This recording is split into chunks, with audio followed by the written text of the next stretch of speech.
আসসালামু আলাইকুম রহমতুল্লাহি ওবরাকাতুহু। জান্নাত সিরিজের নতুন একটি পর্বে আপনাদের সকলকে স্বাগত জানাই।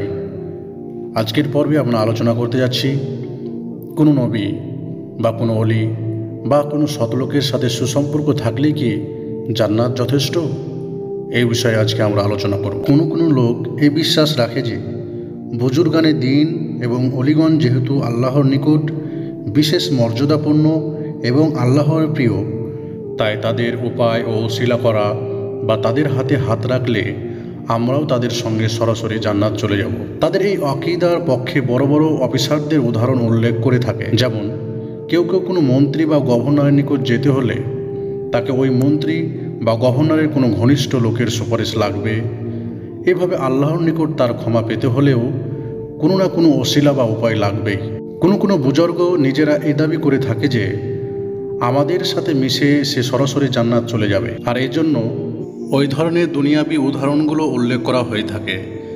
যেমন ইঞ্জিনের পেছনের গাড়ির সাথে সংযোজিত ডাব্বাও ওই স্থানে পৌঁছবে যেখানে ইঞ্জিন পৌঁছে, ইত্যাদি। কোনো নবী বা কোনো অলির বা কোনো সৎলোকের সাথে সুসম্পর্ক থাকায় কি জান্নাতে যাওয়ার জন্য যথেষ্ট? আসুন এই প্রশ্নের উত্তর কিতাব ও সুন্নাহর আলোকে খুঁজে দেখি। কোরআন মাজিদে একথার প্রতি বারবার ইঙ্গিত করা হয়েছে যে শেষ বিচারের দিন সমস্ত মানুষ একাকী আল্লাহর নিকট হিসাব দেওয়ার জন্য উপস্থিত হবে। কারোর সাথে কোনো ধনসম্পদ থাকবে না, না থাকবে কোনো সন্তান সন্ততি, না কোনো নবী বা অলি। মহান আল্লাহ তাআলা সূরা মারিয়মের ৮০ নম্বর আয়াতে বলেছেন, সে এই বিষয়ে কথা বলে, তা থাকবে আমার অধিকারে এবং সে আমার নিকট আসবে একা। আবার অন্য আয়াতে বলেছেন, এবং শেষ বিচারের দিন তাদের সকলেই তার নিকট আসবে একাকী অবস্থায়। সূরা মারিয়ম ৯৫ নম্বর আয়াত। আবার অন্যত্র আল্লাহ পাক বলেন, আর তোমরা আমার নিকট এককভাবে এসেছো যেভাবে প্রথম আমি তোমাদেরকে সৃষ্টি করেছিলাম, আর যা কিছু আমি তোমাদেরকে দিয়েছিলাম তা তোমরা নিজেদের পশ্চাতেই ছেড়ে এসেছো। আর আমি তো তোমাদের সাথে তোমাদের সেই সুপারিশকারীদেরকে দেখছি না যাদের সম্বন্ধে তোমরা দাবি করতে যে তাদেরকে তোমাদের কাজে কর্মে বা আমার সাথে শরীক করতে। বাস্তবে কি তোমাদের পরস্পরের সম্পর্ক বিচ্ছিন্ন হয়ে গেছে? আর তোমরা যা কিছু ধারণা করতে তা সবই আজ তোমাদের নিকট থেকে উধাও হয়ে গেছে। সূরা আনআম ৯৪ নম্বর আয়াত। আলোচ্য আয়াতে আল্লাহ অত্যন্ত সুস্পষ্ট করে ৩টি জিনিস বর্ণনা করেছেন। ১. শেষ বিচারের দিন সমস্ত মানুষ হিসাব দেওয়ার জন্য আল্লাহর নিকট একাকী উপস্থিত হতেই হবে। ২. শেষ বিচার দিন বুজুর্গ, অলি, পীর, ফকিরের উপর ভরসাকারীদেরকে হেয় করা হবে এই বলে যে দেখো আজ তারা কোথাও তোমাদের দৃষ্টিগোচর হচ্ছে না। ৩. স্বীয় বুজুর্গ, অলি বা পীরের ভক্তরা তাদের সাথে যোগাযোগের জন্য আপ্রাণ চেষ্টা করবে, কিন্তু তাদের আগ্রহ থাকা সত্ত্বেও তারা তাদের বুজুর্গ, অলি বা পীরের সাথে কোনো প্রকার যোগাযোগ স্থাপন করতে পারবে না। এই আকীদাকে স্পষ্ট করার জন্য কোরআনে আল্লাহ কিছু উদাহরণ উল্লেখ করেছেন। আল্লাহ পাক বলেন, কাফেরদের জন্য নূহ আলাইহিস সালাম ও লূত আলাইহিস সালামের স্ত্রীর দৃষ্টান্ত উল্লেখ করেছেন। তারা ছিল আমার বান্দাদের মধ্যে ২ সৎকর্মপরায়ণ বান্দার অধীন, কিন্তু তারা তাদের প্রতি বিশ্বাসঘাতকতা করেছিল। ফলে নূহ আলাইহিস সালাম ও লূত আলাইহিস সালাম তাদেরকে আল্লাহর শাস্তি থেকে রক্ষা করতে পারল না, এবং তাদেরকে বলা হলো জাহান্নামে প্রবেশকারীদের সাথে তোমরাও তাতে প্রবেশ করো। সূরা তাহরিম আয়াত নম্বর ১০। আলোচ্য আয়াতে মহান আল্লাহ পাক এই আকীদা স্পষ্ট করেছেন যে শেষ বিচার দিন কোনো নবীর সাথে সম্পর্ক থাকা বা তার সাথে চলাফেরা করাই জান্নাতে যাওয়ার জন্য যথেষ্ট নয়। রাসূল মকবুল সাল্লাল্লাহু আলাইহি সাল্লামের স্বীয় কন্যা ফাতেমা রাদিয়াল্লাহু তাআলা আনহাকে সম্বোধন করে উপদেশ দিয়েছেন যে, হে ফাতেমা, তুমি তোমাকে জাহান্নামের আগুন থেকে রক্ষা করো, কেননা আল্লাহর নিকট আমি তোমাদের জন্য কিছুই করতে পারবো না। মুসলিম শরীফের হাদিস। রাসূল পাক সাল্লাল্লাহু আলাইহি সাল্লাম ইব্রাহিম আলাইহিস সালামের পিতা আজর প্রসঙ্গে বর্ণনা করতে গিয়ে বলেন, শেষ বিচার দিন তিনি ইব্রাহিম আলাইহিস সালামের তার পিতা আজরকে এমন অবস্থায় দেখতে পাবে যে তার মুখ কালো ও আবর্জনাময় হয়ে আছে। ইব্রাহিম আলাইহিস সালাম বলবেন, আমি তোমাকে দুনিয়াতে বলিনি যে আমার নাফরমানি করবে না? তার পিতা বলবে, ঠিক আছে, আজ আর আমি তোমার নাফরমানি করব না।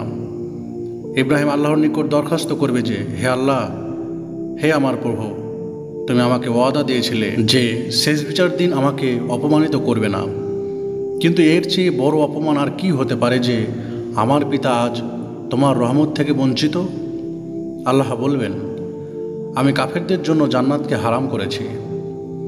অতঃপর আল্লাহ ইব্রাহিম আলাইহিস সালামকে সম্বোধন করে বলবেন, ইব্রাহিম, দেখো তোমার উভয় পায়ের নিচে কি।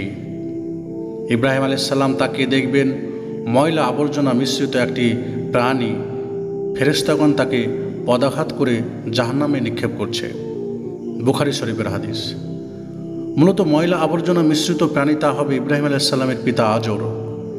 একটি প্রাণীর আকৃতিকে তাকে জাহান্নামে এর জন্য নিক্ষেপ করা হবে যাতে তার পিতাকে মানুষের আকৃতিতে দেখে মায়ায় না পড়ে যান। কিন্তু আল্লাহর বিধান স্বস্থানে স্থির থাকবে।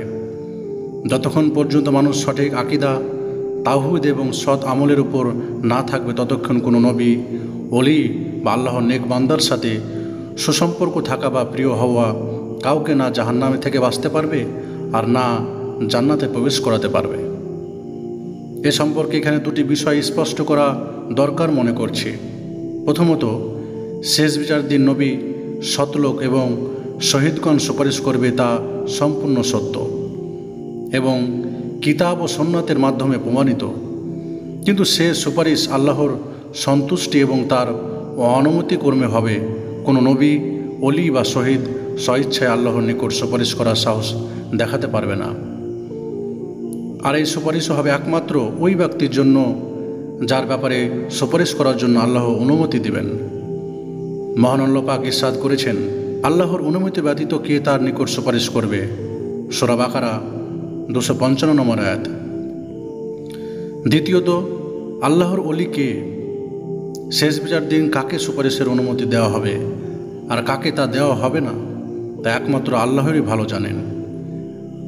কোনো ব্যক্তি এ দাবি করতে পারবে না যে অমুক ব্যক্তি আল্লাহর অলি, তাই সে অবশ্যই সুপারিশের অনুমতি পাবে। না কোনো ব্যক্তি নিজের ব্যাপারে এই দাবি করতে পারবে যে আমাকে আল্লাহ অবশ্যই সুপারিশের অনুমতি দিবেন, আমি অমুকের জন্য সুপারিশ করব। কোনো জীবিত বা মৃত ব্যক্তিকে লোকেরা আল্লাহর অলি বলা বাস্তবেই সে আল্লাহর অলি বা প্রিয় হওয়ার জন্য যথেষ্ট নয়। অসম্ভব নয় যে মৃত ব্যক্তিকে লোকেরা অলি মনে করে তার অছিলা ধরতে তার কবরে মানত উল্লেখ করেছে। সে ব্যক্তি নিজেই কোনো গুনহার কারণে আল্লাহর শাস্তি ভোগ করছে। রাসূলুল্লাহ সাল্লাল্লাহু আলাইহি সাল্লামের সামনে কোনো এক ব্যক্তিকে শহীদ বলা হলো। তখন তিনি বললেন, কখনো না, গনিমতের মাল থেকে একটি চাদর চুরি করার কারণে আমি তাকে জাহান্নামে দেখেছি। তিরমিজি শরীফের হাদিস। সার কথা হলো এই যে অলি ও বুজুর্গদের ওসিলা ধরে বা তাদের সাথে সুসম্পর্ক থাকার কারণে জান্নাতে চলে যাওয়ার আকীদা সম্পূর্ণ একটি ভ্রান্তি এবং শয়তানের চক্রান্ত। যে ব্যক্তি আসলেই জান্নাত কামনা করে তার উচিত একনিষ্ঠভাবে তাওহীদ ও সঠিক আকীদা অনুযায়ী আমল করা। মহান আল্লাহ তাআলা সূরা কাহফ এর 110 নম্বর আয়াতে উল্লেখ করেছেন, অতএব যে তার প্রতিপালকের সাক্ষাৎ কামনা করে সে যেন সৎকর্ম করে ও তার প্রতিপালকের ইবাদতে কাউকে শরিক না করে, আর জান্নাতে যাওয়ার জন্য এটাই সঠিক রাস্তা। তাহলে আমরা বুঝতে পারলাম কোনো নবী, কোনো অলি বা কোনো সৎলোকের সাথে সুসম্পর্ক থাকলেই তারা যে তাকে জান্নাতে নিয়ে যেতে পারবে এটা একেবারেই ভুল। যে ব্যক্তি আসলেই জান্নাত কামনা করে তার উচিত একনিষ্ঠভাবে তাওহীদ ও সঠিক আকীদা অনুযায়ী আমল করা। আজকের পর্বটি এখানেই আমরা শেষ করব। আশা করি আপনাদের আজকের পর্বটি অনেক ভালো লাগবে। আসসালামু আলাইকুম ওয়া রাহমাতুল্লাহি ওয়া বারাকাতুহু।